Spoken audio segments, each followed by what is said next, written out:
మన ప్రభువైన యేసుక్రీస్తు పరిశుద్ధ నామములో ఈ పాడ్కాస్ట్ ద్వారా వాక్యం ఉంటున్న ప్రతి వారికి నా హృదయపూర్వకమైనటువంటి వందనాలు. దేవుడు మిమ్మను దీవించునుగాక. దానియేలు గ్రంథము 3వ అధ్యాయము 17వ వచనం. మేము సేవించుచున్న దేవుడు మండుచున్న వేడిమి గల ఈ అగ్నిగుండముల నుండి మమ్మను తప్పించి రక్షించుటకు సమర్థుడు, మరియు నీ వశమున పడకుండా ఆయన మమ్మను రక్షించును. ఒకవేళ ఆయన రక్షింపకపోయినను రాజా, నీ దేవతలను మేము పూజింపమనియు నీవు నిలువబెట్టించిన బంగారు ప్రతిమకు నమస్కరింపమనియు తెలుసుకొనము. చదివినటువంటి వాక్య భాగం చాలా సుపరిచితమైనటువంటి లేఖనం. అననీయ అజర్యా మీషాయేలు అనేటువంటి ఆత్మీయులు వారి ఎదుట ఉన్నటువంటి ప్రతికూల పరిస్థితిని ఎదుర్కొనటానికి దేవుని కొరకు రోషం కలిగినటువంటి భక్తులుగా నిలబడినటువంటి సన్నివేశం ఈ సన్నివేశం. నెబుకద్నెజరు గొప్ప విగ్రహమును, బంగారు ప్రతిమను నిలబెట్టి సమస్త సంస్థానాలలో ఉన్నటువంటి సకల జనులు దీనికి పూజింపబద్దులై ఉన్నారు, దీనిని పూజింపని వారు అగ్నిగుండములో వేయబడి కాల్చబడుదురు అని చాటింపు వేయించాడు. జనులందరూ ఆ విగ్రహం ఎదుట దండర వేయబడినప్పుడు సాగిలపడి నమస్కారం చేశారు. అయితే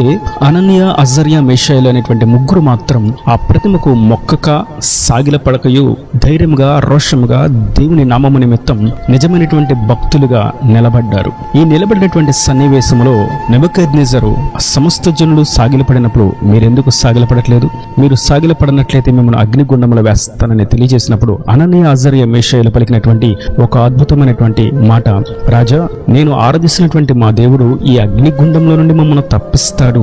ఒకవేళ తప్పించకపోయినా సరే, ఎంతో శ్రేష్టమైనటువంటి విషయం, ఆయన మా నిమిత్తం కార్యము చేస్తాడు. ఒకవేళ కార్యము చేయకపోయినా సరే, ఆయన నా నిమిత్తం ఈ కార్యాన్ని సఫలపరుస్తాడు. ఒకవేళ కార్యం విఫలమైనా సరే, నాకు ఉద్యోగాన్ని ఇస్తాడు. ఒకవేళ ఉద్యోగం రాకపోయినా సరే, నాకు మంచి ఆత్మీయులతో వివాహాన్ని జరిగిస్తాడు. ఒకవేళ వివాహం జరగకపోయినా సరే, నాకు మంచి వ్యాపారంతో దేవుడు నన్ను ఆశీర్వదిస్తాడు. ఒకవేళ వ్యాపారంలో నష్టం వచ్చినా సరే, ఇలా దేవుని నిమిత్తం రోషము కలిగి జీవించాలనేటువంటి మాటను ఇక్కడ నాటి భక్తులు మనకు మాదిరిని చూపించారు దేవుని ఆత్మశక్తి చేత. నేటి వాక్యం వింటున్నటువంటి నా ప్రియ సహోదరులారా, కార్యము సఫలమైన విఫలమైన మనము స్తోత్రించుటకే, ఆయన మహిమను ప్రచురించుటకే ఏర్పరచబడి ఉన్నాము అన్న సంగతిని మనం గుర్తించవలసిన వారమై ఉన్నాము. అననీయ అజర్యా మీషాయేలు, మా దేవుడు మమ్మల్ని రక్షిస్తాడయ్యా, ఒకవేళ రక్షించకపోయినా నువ్వు చెప్పిన పని మాత్రం మేము చెయ్యము అని ఎంత రూఢిగా, ఖండితంగా, ధైర్యంగా, రోషంగా చెప్పారు. వారి యొక్క మాట తీరును, వారి యొక్క ఆత్మీయ స్థితిని మనం గమనించినట్లయితే ఎంతో అద్భుతమైనటువంటి విషయం మనకు బయలుపరచబడుతుంది. వారి యొక్క విశ్వాసం, పటిష్టమైన నిశ్చలమైన విశ్వాసం మనకు అర్థం పడుతుంది. కనుక కార్య సఫల విఫలములలో మనము కేవలం దేవుని స్తోత్రము కొరకు నియమించబడి ఉన్నామని, కార్యము జరిగినా జరగకపోయినా ఆయనకు మాత్రమే మనం స్తుతి చెల్లించాలని లేఖనం మనకు నేడు తేటగా తెలియపరచబడుచున్నది. కనుక మనము ఎన్నో విషయాల గురించి ఎదురు చూస్తూ ఉంటాం, ఎన్నో కార్యాలు చేయాలని ఆశిస్తాం, ఎన్నో విషయాల్లో మనం అడుగు పెట్టి ప్రయాణం కూడా చేస్తూ ఉన్నాం, ఎన్నో విషయాల కొరకు కనిపెట్టుకుని నిరీక్షణతో చూస్తూ ఉన్నాం.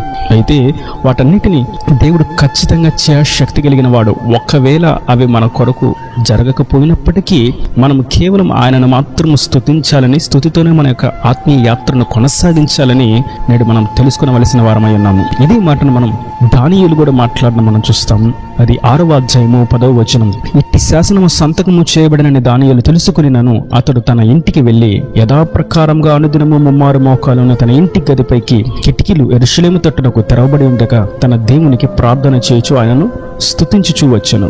ఎన్నో శాసనాలు, ఎన్నో రాజ్యాంగాలు వ్యతిరేకంగా రాయబడి ఉన్నప్పటికీ, రాజులు సైతం శత్రుల వలె నిలబడినప్పటికీ, మనం దేవుని స్తుతించే విషయంలో ఏమాత్రం రాజీ పడకూడదు అనే విషయాన్ని మనం ఇక్కడ గుర్తిస్తాం. దేవుడు ఈ అగ్నిగుండంలో నుంచి తప్పిస్తారని అననీయ అజర్యా మీషాయేలు పలికినట్లే దానియేలు కూడా దేవుడు ఈ సింహాల బోనులో నుండి నన్ను విడిపించగలడు అని, మరియు ఆ సింహాల బోన్లో నుండి ఒకవేళ నన్ను విడిపింపకపోయినా సరే, నన్ను సింహాల బోన్లో వేసేసినా సరే, సింహాలకు నన్ను ఆహారంగా మార్చివేసినా సరే, నేను మాత్రం ఆయనను స్తుతించడం మానను అని ఆయనను స్తుతించడానికే ముందడుగు వేశాడు. కార్య సఫల విఫలములలో ప్రతి విషయంలోనూ, ప్రతికూల అనుకూల పరిస్థితుల్లోనూ ఆయనకు స్తుతి యాగం అర్పించు, ఆయన నిమిత్తం ఆయన చిత్తము చేయడానికి మనం ముందడుగు వేయవలసిన వారమై ఉన్నాము. ఇక్కడ దానియేలు విషయంలో మనం గమనించినట్లయితే, నన్ను తప్ప మరెవరిని పూజించకూడదని రాజు ఒక శాసనాన్ని శాసించాడు. ఆ విధిని ప్రతి వారు అనుసరించారు, కానీ దానియేలు మాత్రం అనుసరించలేదు. కారణం నా దేవుడు ఈ పరిస్థితుల్లో, ఈ ప్రతికూల పరిస్థితుల నుండి నన్ను విడిపించగలడు. ఒకవేళ విడిపించకపోయినా ఆయన చెప్పింది చేయడానికి నేను ఉన్నాను అని దానియేలు ఆయన చిత్తము చేయడానికి కంకణము కట్టుకున్నవాడుగా ప్రతికూలమైనటువంటి పరిస్థితుల్లో కూడా ప్రార్థన చేయడానికి మోకరిల్లి ఆకాశం వైపు కన్నులెత్తు యెరూషలేము తట్టు చూస్తూ ప్రార్థించాడు. నేడు ఈ వాక్యం వింటున్నటువంటి నా ప్రియ సహోదరులారా, కార్యం సఫలమైనప్పుడు మాత్రమే కాదు ఆయనను స్తుతించవలసింది, కార్యము విఫలమైనప్పుడు కూడా మనం ఆయనను స్తుతించవలసిన వారమై ఉన్నాము. మన పితరులు మనకు నేర్పిస్తున్నటువంటి మాదిరి, మన ప్రభు మనకు చెప్పినటువంటి మార్గము, మనలో నడిపిస్తున్నటువంటి ఆ జీవ మార్గము అదే. దేవుని యొక్క జీవ మార్గము సర్వసత్యము. అందులో అగ్నితో కాల్చబడుతున్నట్టుగా, కాలుచున్న రాళ్ల మధ్య నడుస్తున్నట్లుగా మనకు అనిపిస్తుంది. ఎందుకంటే దేవునితో నడక సాధారణమైనది కాదు. ఆయన ప్రతి విషయంలో మనలో ఉన్నటువంటి తప్పులను, లోటుపాట్లను ఎత్తి చెప్తూ ఉంటాడు. మనల్ని సరిచేయడానికి ఆయన మాట్లాడుతూ ఉంటాడు. ఈ సందర్భంలో మనకు కార్యం నేను అనుకున్నది జరగలేదే, ఇలా జరిగిద్ది అనుకున్నాను కానీ ఇలా జరగలేదు, వేరే విధంగా జరిగింది, ఇలా జరుగుట చేత నాకు కష్టంగా ఉంది, నాకు నష్టంగా ఉంది, నాకు దుఃఖంగా ఉంది, నాకు వేదనగా ఉంది అని మనం అనుకుంటూ ఉంటాం. అయితే ప్రతి సన్నివేశంలో, ప్రతి స్థితిగతులు మనం ఆయనను మాత్రమే స్తుతించవలసిన వారమై ఉన్నాము. ఎందుకంటే సమస్తము మనం మేలు కొరకు ఆయన జరిగిస్తూ ఉంటాడు. మనం ఏదో జరగాలని ఎదురు చూసినప్పుడు, అది జరగక నష్టాన్ని చూసినప్పుడు మనం ఆయన స్తుతించాలి. యోబు చేసింది కూడా అదే. అంటాడు 2వ అధ్యాయం 10వ వచనంలో, మేలు జరిగినప్పుడు మాత్రమే మనం ఆయనను స్తుతిస్తామా, ఆయనను అనుసరిస్తామా, ఆయన చిత్తం చేస్తామా? లేదు. కీడు జరిగినప్పుడు కూడా మనం ఆయనను మాత్రమే స్తుతించాలి, ఆయనను మాత్రమే అనుసరించాలి. ఆయన చేత మనం కీడును అనుభవించడానికి కూడా నియమింపబడి ఉన్నాము, శ్రమలు అనుభవించడానికి కూడా మనం నియమింపబడి ఉన్నాము అని యోబు భక్తుడు కూడా మంచి ఆత్మీయ పలుకును పలుకుతాడు. వీటన్నిటి విషయాలు మనం గమనించవలసింది, మనం కోరుకున్నది కానరాకపోయినా, ఆశించినది అందకపోయినా, మనం ఎదురు చూసింది మనకు దొరకకపోయినా, మన చేతికి అందింది మన చేయి జారిపోయినా, మనం కేవలం ఆయన మీద మాత్రమే ఆధారపడాలి, ఆయనను మాత్రమే స్తుతించాలి, ఆయన చిత్తము మాత్రమే మనం చేయవలసిన వారమై ఉన్నాము. ఒకవేళ నేను ఇది జరగలేదు కాబట్టి నేను ప్రభువును నమ్ముకోను, ఈ మందిరానికి రాను, ప్రార్థన చేయను, ఆరాధన చేయను, నేను ఈ క్రైస్తవత్వమును విడిచి వెళ్తాను, ఈ సత్య మార్గాన్ని నేను విడిచి వెళ్తాను, త్రోవ తప్పిపోతాను, నాకు నచ్చినట్టుగా జీవిస్తాను అంటే సాతాను వారిని చక్కగా వాటి కబద్ధ హస్తాలతో పట్టుకొని లోక పాపపు ఇచ్చల వైపు మరలగొలుపుతూ ఈడ్చుకుని వెళ్తున్నాడు అన్న సంగతి ఎంతో వాస్తవం. కనుక మనము దేవుని చేత మేలులను, కీడులను, అనగా ఆయన ఎవరికి కీడు చేయడు గాని ఆయన శ్రమల మార్గములో మనం నడిపిస్తున్నప్పుడు మనము నిలబడవలసిన వారమై ఉన్నాము. రోషము కలిగి భక్తితో మాదిరికరమైనటువంటి శక్తివంతమైనటువంటి క్రైస్తవ జీవితాన్ని జీవించుటకు ఆయన నామము నిమిత్తం నిలబడవలసిన వారమై ఉన్నాము.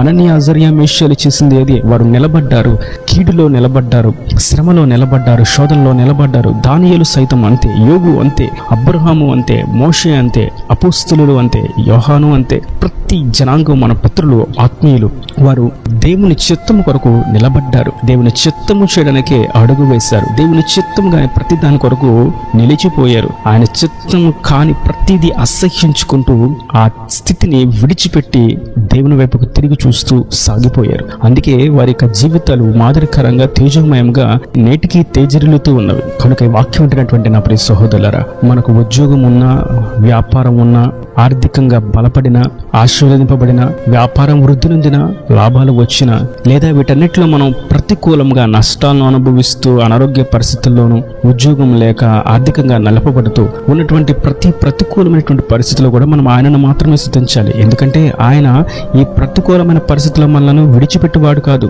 అననీయ, అజర్యా, మేషాయలను అగ్నిగుండంలో ఆయన దిగి వచ్చి వారిని విడిపించాడు. ఆ అగ్ని వారిని కొంచెమైనను కాల్చలేకపోయింది. దానియేలు నిలబడినటువంటి సింహాల బోనులకు ప్రభు దిగి వచ్చారు, సింహాల నోర్లను మూసివేశాడు. యోబు ఉన్నటువంటి స్థితిని చూచి ఆయన దిగి వచ్చాడు, యోబుకు 2 ఆశీర్వాదాన్ని ఇచ్చాడు. ఇక్కడ వీరికి జరిగినటువంటి ప్రతి పరిస్థితిని మనం గుర్తించినట్లయితే, వారి దేవుని కొరకు నిలబడినప్పుడు దేవుడు వారి కొరకు నిలబడ్డాడు, వారిని అత్యధికంగా ఆశీర్వదించాడు. మనము సైతం దేవుని కొరకు సఫల విఫలములలో, కార్య ప్రతికూల అనుకూల పరిస్థితుల్లో మనం దేవుని కొరకు నిలబడినప్పుడు దేవుడు మన కొరకు నిలబడి మన కార్యాలను సఫలపరుస్తాడు. వీటన్నిటి విషయంలో మనం చేయవలసింది కేవలం స్తుతించు. స్తుతించుట, స్తోత్రించుట, ఆయనను ఘనపరచుట, ఆయన చిత్తము నెరవేర్చుట. అట్టి విధంగా ఆయన చిత్తము చేస్తూ దేవుని మహిమార్థంగా సఫల విఫలములలో, ప్రతికూల అనుకూల పరిస్థితుల్లో ఆయన కొరకు నిలబడి దేవుని రాజ్యానికి వారసులుగా మార్చబడతాం గాక. ఆమెన్. ఈయన దేవుని మాటల ప్రతి వాని హృదయంలో నీటికట్టి ఫలింపచేయను గాక. ఆమెన్. God bless you. తలాల వంచి కన్నులు మూసినట్టయితే మీ కొరకు చిన్న ప్రార్థన. ప్రేమ స్వరూపి కరుణ కటాక్షం గల తండ్రి, నా ప్రభు ఈ వాక్యాన్ని ప్రతి వారిని మీ నిండాలుగా దీవించండి, ఆశీర్వదించండి. ఇంకా ప్రభు సఫల విఫలములలో, ప్రతికూల అనుకూల పరిస్థితుల్లో, కీడులో మేలులో, సంతోష దుఃఖములలో, సమస్త విషయంలో కేవలం నేను స్తుతించుటకు నిలబడాలని మీరు సెలవిచ్చారు. అట్టి విధంగా ప్రతి వారు నీ నిమిత్తం నిలబడి నేను స్తుతించినట్లుగా సహాయం దయచేయండి. వారి కొరకు మీరు భీకరమైన అద్భుత కార్యములు జరిగించి వారిని ఆశీర్వదించండి. ఇంకా వారి ప్రతి అవసరం నా కరుణ మహిమలో తీర్చి ఈ రాకడ రాజ్యాన్ని సిద్ధపరచమని యేసు పరిశుద్ధ నామమున ప్రార్థించి వేడుకుంటున్నాను తండ్రి. ఆమేన్. ఆమేన్.